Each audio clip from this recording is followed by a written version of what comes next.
Classical Cryptography, in Times of War. One-time pad. Key. In order to determine the security of the one-time pad, we have to look at the key.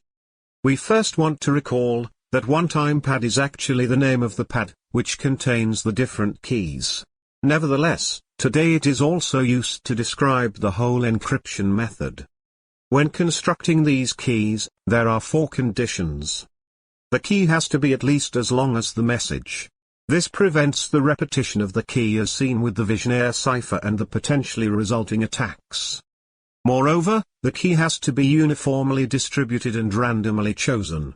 This means, they should not be designed by humans, as we always tend to subconsciously follow certain patterns, which cryptanalysts will recognize.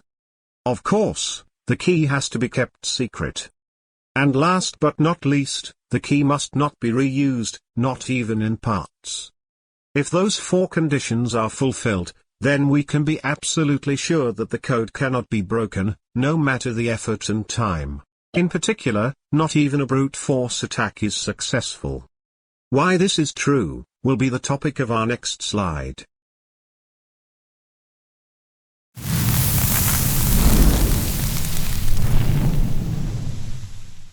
If you want to learn more about the cryptography and other interesting topics, go to embeddedacademy.com.